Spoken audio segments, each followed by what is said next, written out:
आप देख रहे हैं हमारी उर्दू कहानियाँ। आयशा एक छोटे से गांव में रहते थे। इसके वालिदैन एक हादसे में दुनिया से चले गए थे जब वो सिर्फ 7 साल की थी। इसके बाद इसकी खाला ज़रीना ने रहम खाकर इसे अपने घर रख लिया, लेकिन वो रहम सिर्फ ज़ुबान तक था। खाला ज़रीना इससे नौकरानी जैसा सलूक करती। सुबह होते ही आयशा से पानी भरने को कहती, चूल्हा जलाने, बर्तन धुलवाने, जानवरों को चारा डालना, सब कुछ इसी के ज़िम्मे होता। आयशा ने कभी शिकायत ना की, हर काम खामोशी से करती। जब इसकी हम उम्र लड़कियाँ खेलती थी वो सफाई कर रही होती। कभी कभी दिल भर आता, लेकिन वो चुपचाप दुआ करती, या अल्लाह तू सब देख रहा है, मुझे सब्र दे। हालांकि बेटी अमीरा बहुत नखरे वाली लड़की थी। इसे हर चीज़ नई और महंगी चाहिए होती, और जब उसे कुछ पसंद ना आता वो गुस्से में आयशा पर चीखती, मेरे जूते साफ़ करो, फ्रॉक इस्त्री करो, और हाँ, मेरे लिए दूध गर्म करना मत भूलना।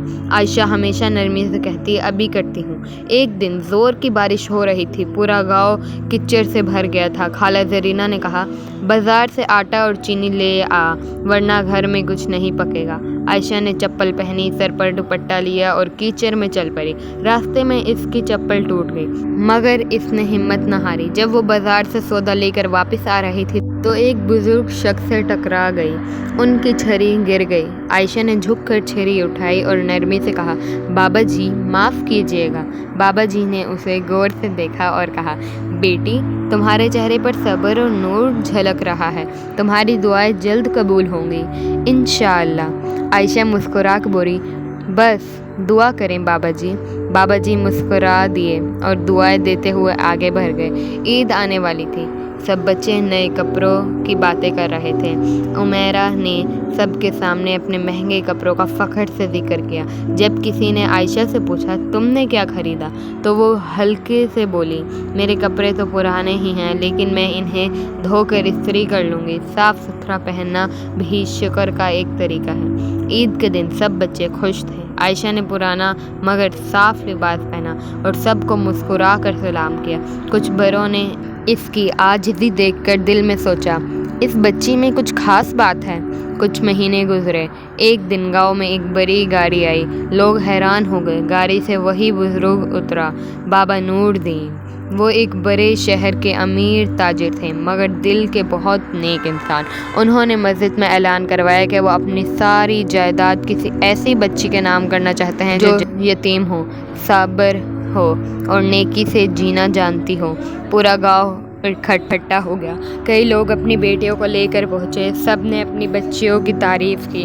फिर बाबा नूरदीन ने कहा, मुझे वो बच्ची चाहिए जो बारिश वाले दिन बाज़ार में मिली थी, जिसने मेरी छड़ी उठाई थी, जिसके चेहरे पर सब्र और आजिज़ी थी। आयशा को बुलाया गया। जैसे ही वो सामने आई, बाबा जी ने पहचान लिया, यही वो बच्ची है। इन्होंने सब के सामने कहा, मैंने इसी दिन फ़ैसला कर लिया था कि मेरी दौलत इस बच्ची के हवाले होगी। ये दौलत इससे नहीं बल्कि इसके सब्र को मिल रही है। पूरा मजमा हैरान था। खाला ज़रीना शर्मिंदा होकर रोने लगी। वो आयशा के कदमों में बैठ गई।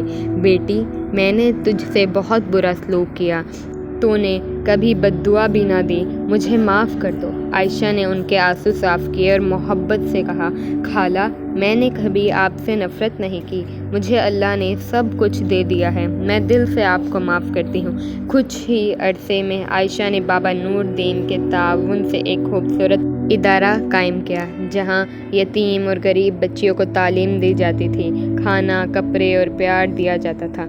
आयशा अब सब की प्यारी आयशा आपी बन चुकी थी। वो सबको सिखाती, बच्चों सब्र करना सीखो, सब्र का फल कभी करवा नहीं होता, जो अल्लाह पर भरोसा करता है वो कभी महरूम नहीं रहता। अगर आपको कहानी पसंद आई हो तो लाइक करें और हाँ, चैनल को सब्सक्राइब करना मत भूलिएगा। हमारी उर्दू कहानियाँ।